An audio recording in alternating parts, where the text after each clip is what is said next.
Big lineup decisions for Peter Laviolette and the Rangers in Game 5. Today, we're going to go over my ideal lineup for the pivotal game. Also going to talk about why it is time for Alexis Lafreniere to be on the top power play unit.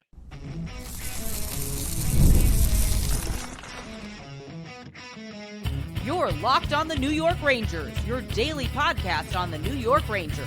Part of the Locked On Podcast Network, your team every day. Welcome back, Blue Shirts fans, to episode number 1079 of the Locked On New York Rangers podcast. I'm your host, John Chick. Just want to thank you guys, as always, for making Locked On New York Rangers your first listen every day. We are free and available on all platforms, including YouTube. And today's episode of Locked On New York Rangers is brought to you by Gametime. Download the Gametime app, create an account, and use code LOCKEDONNHL for $20 off your first purchase.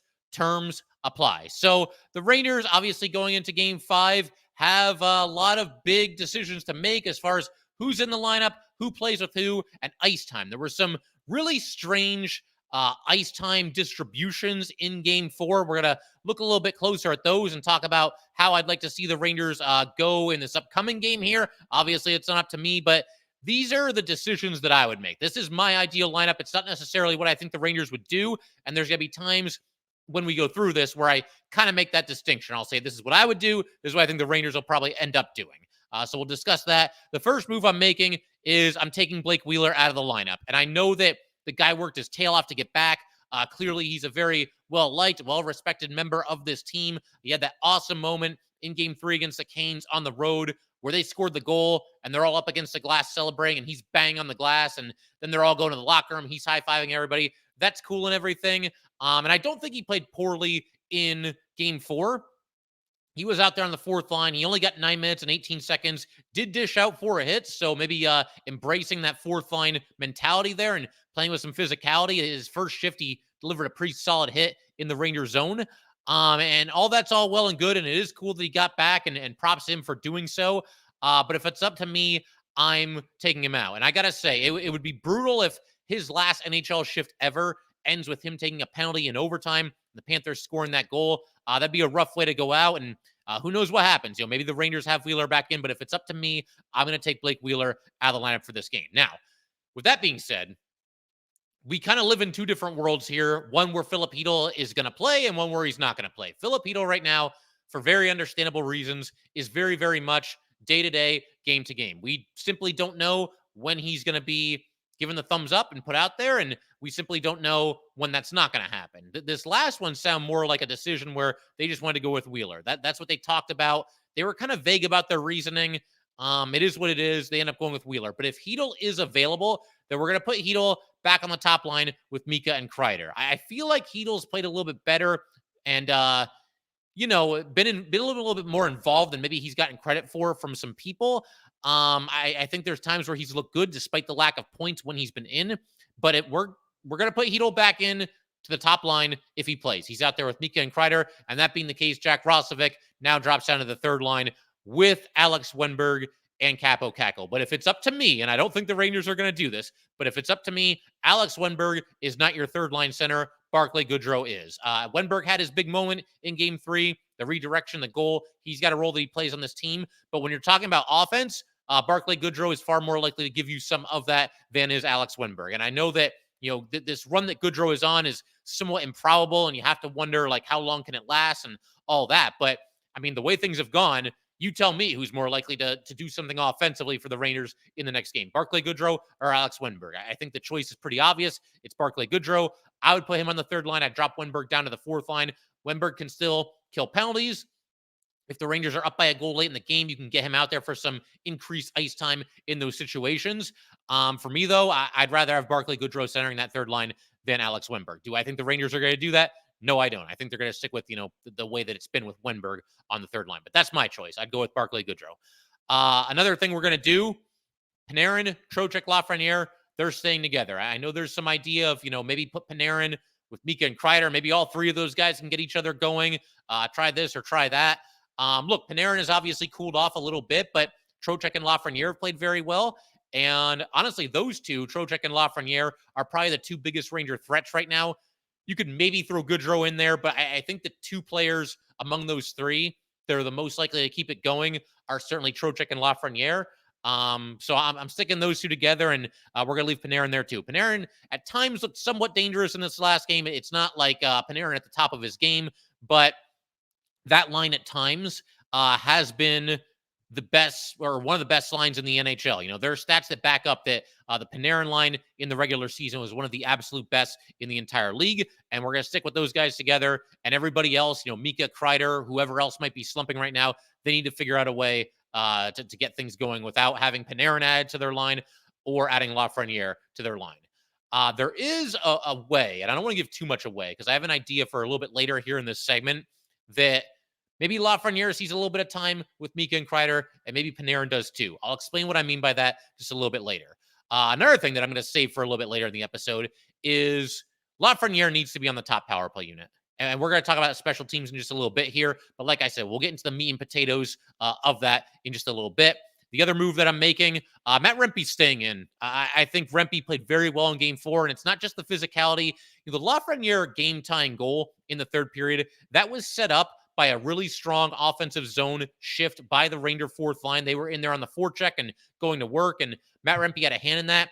And that shift ended with the Panthers having to ice the puck. And I don't remember how long those Panther players had been on the ice, but the bottom line, the puck drops for the next faceoff, and it never leaves the Panther zone, and Lafreniere ends up scoring the game-tying goal. And like I said, I think Rempe and the fourth line had a hand in making that happen. Now, here's another idea, and we're going to the other universe here, the one where Filip Chytil is not cleared to play in Game 5. So let's assume, for the purposes of this, this what we're doing here, this exercise, that Filip Chytil cannot go in Game 5. For me, you still scratch Blake Wheeler. You go with 7 defensemen, and I'm kind of surprised that I'm going this route. It is a little bit over the top. I'll admit that. We haven't seen the Rangers do that much this season. One of you guys even suggested that during the live chat a couple episodes ago. We went live after the Rangers won Game 3, and somebody threw out that idea. You go with 7 defensemen. Zach Jones is in the game. Has not played the entire playoffs, so it is a little bit risky for sure. But you've got somebody with some fresh legs. I think the Rangers could use some of that. They could use a little jolt of energy. Zach Jones had a good season for the Rangers and just kind of got squeezed out of the lineup when everybody got healthy. It wasn't anything he did wrong. He was just kind of the victim of the numbers game. Bottom line, Rangers have played the same 6 defensemen all season. And I'm not making any excuses for any of them, but naturally there is some wear and tear as the Stanley Cup playoffs go on. So I think having Zach Jones out there, he's got fresh legs. Maybe everybody gets a little bit more, time on the bench. Not that you want to be like taking away Adam Fox's ice time, but you know what I mean. There's less wear and tear on everybody in a pivotal Game 5 if you put Zach Jones into the lineup. And doing it this way, putting Zach Jones into the lineup rather than like scratching Gustafsson is a little bit safer because there is some risk in putting Jones out there. He hasn't played the entire playoffs. It's been a while. Playoffs are a whole different beast, and he is undersized for an NHL defenseman. But if you go with 7 defensemen and Jones just looks lost out there and he's a deer in the headlights, then okay, you can kind of put him on the bench for the most part and pick and choose when he gets onto the ice. But I don't know. I just feel like that could be a good way to go at this point. And while we're talking about the defensemen, I think it's also time, if the Rangers stick with the same 6 defensemen, they don't go with Zach Jones. And again, I don't think the Rangers are going to do what I just suggested, put Zach Jones into the lineup and go with 7 defensemen. If they don't do that, though, then the one thing that I got to see from this team, as far as the lineup is concerned, you give me K'Andre Miller back with Braden Schneider. That's your second pairing. And you give me Jacob Trouba with Erik Gustafsson. Because we talked about this before, both Miller and Trouba, once they got separated toward the end of the regular season there, the two of them both started playing better. I can't pinpoint exactly one reason or another why that's the case, but that pairing just has not clicked, and they've really struggled these last couple of games against the Panthers here. So give me Miller with Schneider, give me Gustafsson with Trouba, and honestly, Trouba, I mean, that would limit his ice time, and I don't know if this is too harsh or whatever, but that doesn't sound like such a bad thing to me right now.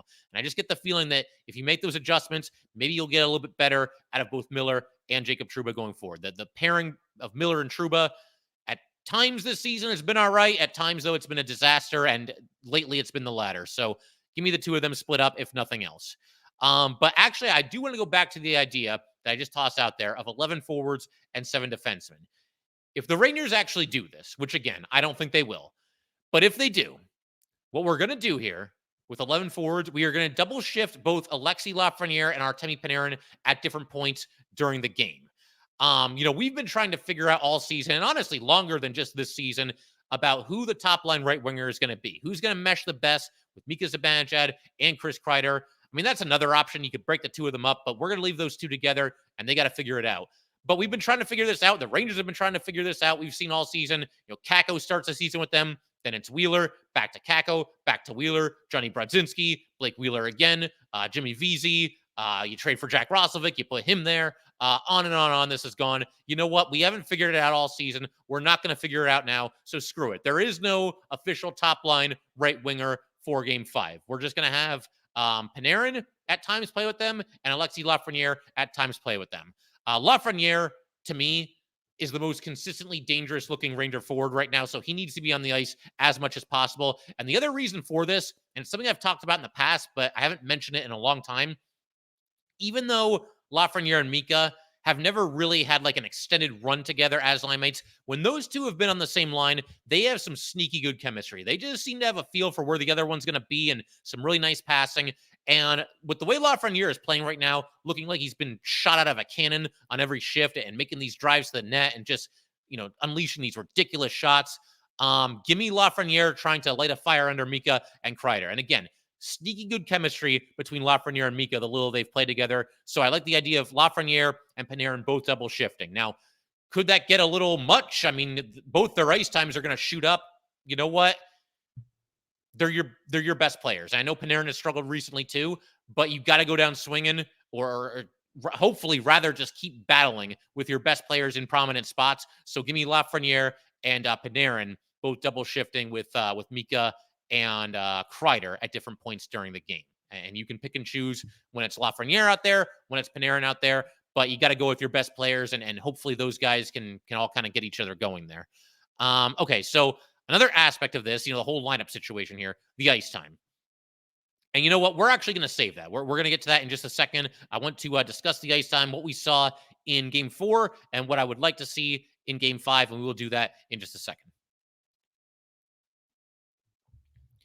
All right, we just want to take a minute to let everybody know that today's episode of Locked On New York Rangers is brought to you by Gametime. Gametime makes getting NBA Finals tickets even faster and even easier. Prices on the Gametime app actually go down the closer it gets to tip-off. With killer last-minute deals, all-in prices, views from your seat, and their lowest price guarantee, Gametime takes the guesswork out of buying NBA tickets. Save up to 60% off buying last minute for sports, concerts, comedy, theater, etc. Save even more with exclusive in-app deals on select seats ahead of the game or the event. Save even more when you choose a section and let Gametime choose your seats.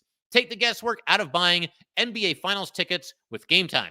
Download the Gametime app, create an account, and use code LOCKEDONNHL for $20 off your first purchase. Terms apply. Again, create an account and redeem code LOCKEDONNHL for $20 off your first purchase. Download Gametime today. Last minute tickets, lowest price guaranteed.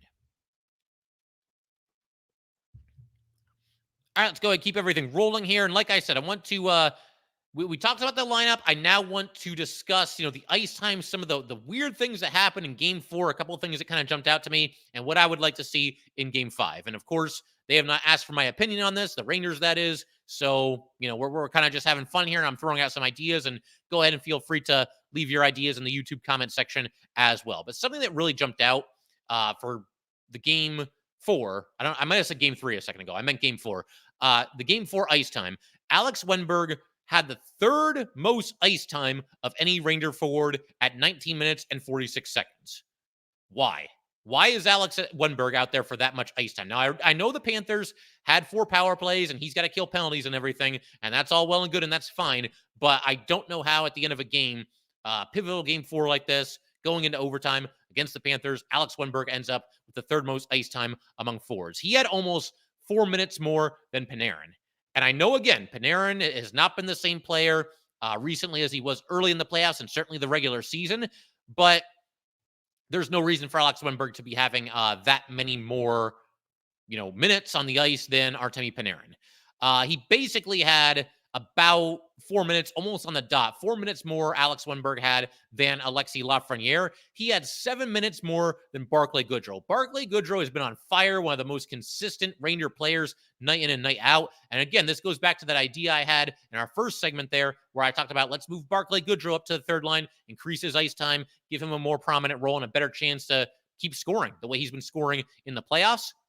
They haven't done that. And as a result, again, I can't even believe I'm saying that. Like I'm saying it out loud, that the box score bears it out. But yeah, Alex Wenberg had 7 minutes more than Barclay Goodrow in that game. And again, Alex Wenberg had his moment, and he does play a role for this team, and that's great. He should not be having that many more minutes than Barclay Goodrow or Panarin or Lafreniere, all the examples I just gave. So let's get that under control. The other thing I got to see in the next game, I've been shouting out, Lafreniere and Trocheck throughout this episode. The two of them should end up with the most ice time for the Rangers. And it probably won't happen because Lafreniere doesn't kill penalties, but they both have to be up there. The two of them have to be on the ice a lot in this next game. And I would even throw Panarin in there as well, despite him, scuffling at least a little bit.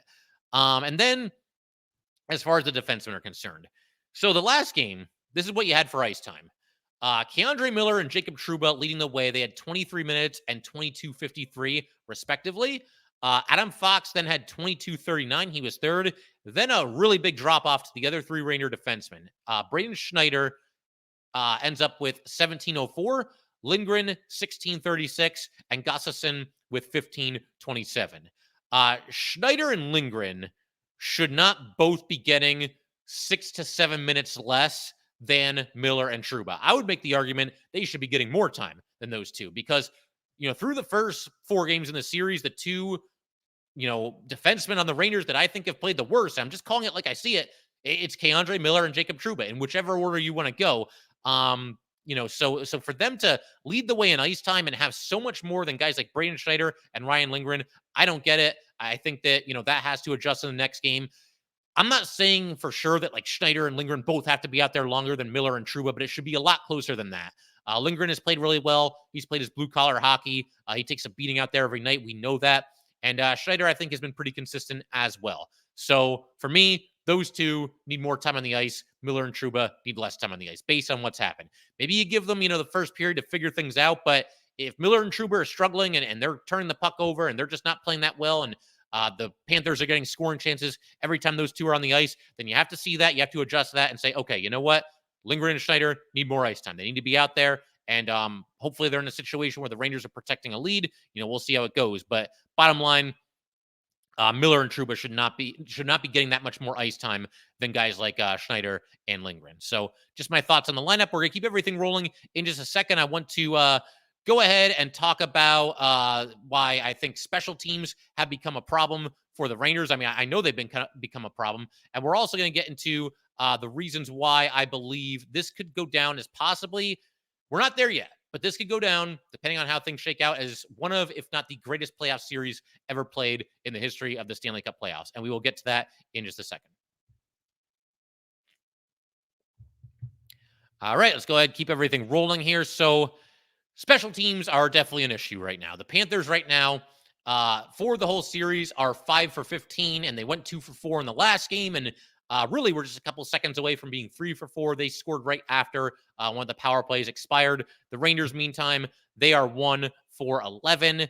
And, their power play was struggling down the stretch against the Canes as well. And it leads me to something that I mentioned in the intro for today's episode, and that is that Alexis Lafreniere needs to be on the top power play unit. I know the Rangers in the last game, game 4, they did finally break through. They did get a power play goal, and they almost got a second one when Mika Zibanejad hit the crossbar and the puck stayed out. And that's what's so crazy. Everybody's all over Mika, and I get it. If that shot goes in, the Rangers are up 2-0. Maybe they go on to win the game, and we're having a whole different conversation right now. But the bottom line, it didn't happen. Woulda, coulda, shoulda. And the Rangers are in a spot right now where they're about 2 for their last 25 or 26 on the power play, whatever it is at this point. And again, I do think Alexis Lafreniere has been the most consistently dangerous-looking Ranger forward game in and game out over the last handful of games here, certainly in this series. So I got to have Lafreniere on the top unit. And that begs the question, who's out? Who's out from the top power play unit? It can't be Trocheck. He's played too well. Trocheck is staying there. It can't be Adam Fox. He needed a defenseman. He's the pretty obvious choice to be there. So It basically comes down to Kreider, Panarin, or Mika. Kreider, I'm not going to touch him because I do still think there is value in him being in front of the net. It hasn't been there so far this series, but you get the feeling that he's got a tip-in goal coming sooner or later before this series ends. And I don't want to take that away from this top power play unit. And Artemi Panarin, yeah, he struggled at times, did have a primary assist in the last game, though, and had whatever it was, 125 points in the regular season. So I can't move Panarin either. So process of elimination, it's Mika Zibanejad. Mika, right now, you watch his one-timer, he's basically getting nothing on it. And if you drop Mika Zibanejad to the second power play unit, that at least gives somebody that, is established and maybe makes the second power play a little bit better. Maybe Mika can find it with a different group of players. Not that the second unit is out there for that long anyway, but if you put Mika there, you can take Wenberg off of the second power play unit. Right now, Wenberg is on that unit basically by default because, you need a center there. I mean, I would argue it should be Goodrow, but they go with Wenberg. So you put Mika there, and then you can go with Kakko, Rosovic, Gustafsson. I would put Gustafsson as the defenseman out there over either Miller or Trouba. And let's go with Goodrow. I mean, Goodrow's been scoring goals. So the fact that he hasn't gotten a sniff of the top nine, hasn't gotten a sniff of the second power play unit, I don't like that. I think you got to make that adjustment and, ride the hot hand while the hand is still hot, if that makes sense. So that's what I would do.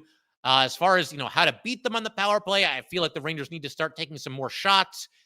Feels like they're content just playing a game of keep away and passing around the perimeter. And it's important to get established and set up and, move the puck and everything. But I don't know. There's times where they're just kind of passing for the sake of passing. More traffic in front of Sergei Bobrovsky would be really nice. And hopefully Kreider gets a couple of chances at a redirection in the next game. We'll see how that goes. But I do want to shift our attention here to this this playoff series here between the Rangers and the Panthers. I talked about in, just a couple minutes ago, and I've kind of had this feeling recently that this could go down as one of the greatest playoff series ever played. It has a chance, depending on what happens in games 5, 6, and 7, of being the absolute greatest, the GOAT, the greatest playoff series ever played. Maybe not just in hockey, but in any sport. And it would be in any sport because this is a hockey podcast. So here's my reasoning for this. Right now, we don't know for sure how everything's going to shake out. As far as this being in the conversation of the greatest playoff series ever, I think you're going to need some more fireworks and some more theatrics and some more very dramatic things to happen in games 5, 6, and 7. If there's another overtime period or two, that would go a long way for sure. The funny thing about saying all this is I personally hope that obviously it doesn't go 7 games. And for this series to be in the conversation of being the greatest series ever, I think it does have to go 7 games. You think of how many playoff series have happened and all these dramatic things that have occurred over the decades of the Stanley Cup playoffs. The greatest playoff series of all time, whatever it might be, is a 7-game series. So this one would have to go 7 to be in the running. But we're 4 games in right now, and think of how much has happened right now. We have 3 of the 4 games going into overtime. You've got emerging superstars on both sides of the ice. We've got 2 teams that have kind of been knocking on the door lately. We've got 2 world-class goalies making all these amazing saves. We've got physicality. We've had some defensive struggles in some of these games. We also had game 3, which was just a wild shootout. And of course, that went into overtime. You have dramatic overtime wins. Game 2, that was the game that the Rangers needed to win. Never say never, but getting down 2-0 against the Panthers, that's not a good spot to be in. And they had to get that one, and they did on the Goodrow goal. And then you have the Panthers, they had their must-win game in game 4, and they got that one too. So there's been just dramatic things happening all over the ice. And I just feel like the other really interesting aspect of this series is that it's just kind of a sign of the new guard in the Eastern Conference Final. Because think about it. As recently as 3 years ago, nobody's picking the Rangers and Panthers to be playing each other in the Eastern Conference Final. No way. I mean, the Rangers were not even a playoff team 3 years ago. The Panthers got in, but they lost to the Lightning in the first round. They got bounced pretty early. So there's that. And, just the fact that these 2 teams have emerged recently and have finally eclipsed teams like the Penguins. The Penguins were ruling the Eastern Conference for years. Same with the Capitals. Capitals didn't have as much playoff success as the Penguins, but they were always there and they were always a threat. The Bruins, they were always a threat every single year. And then the last 5 years or so, the Canes have really emerged. It's a new day in the Eastern Conference. The Rangers and Panthers, these are the two best teams in the East. They're the two teams that should be here. And again, we don't know how this whole thing is going to shake out, but this series right now, for all the reasons I just mentioned, is really starting to build a resume once again as the greatest playoff series of all time. And it will hinge a lot on whatever happens in the next 3 games. Right now, I'm a little bit biased, of course, but I have the Rangers and Devils in 1994 as the greatest playoff series to ever occur. And we'll see if this ends up mirroring that series. I think we could go without double overtime in Game 7. But as I mentioned, I picked the Rangers coming into this series to win in 7 games. And I'm going to go ahead and stick with that. We never thought this would be easy. At least I didn't. I never thought this would be like a short series for one team or the other. And clearly it's not going to be. We're going at least 6. As far as predictions for Game 5, I'm going to go ahead and predict the Rangers to win. I think they'll kind of hold serve, quote unquote, on their home ice here. Rangers have been very good at home throughout the playoffs. And for Game 5, I'm going to say a 2-point night for Adam Fox. As we talked about in the last episode, Fox just looked reinvigorated. He looked healthy. He looked a lot more spry and mobile than he's looked in recent games. He looked like he was finding his A game. And, again, with guys like Mika and Panarin and Kreider slumping, and we do hope that they pick it up, obviously, but somebody like Adam Fox can really make a difference and can, him being at full strength, I think that certainly bodes well for the Rangers' chances. And the other thing with him being at full strength, we've mentioned the struggles of the 3 superstar players, right? Well, Adam Fox is as good as anybody, certainly any defenseman in the league, at just putting it on a tee for somebody. So maybe somebody gets open and Fox is able to hit them, and you get an easy, tap-in goal for Mika Zibanejad. You get a redirection from Chris Kreider.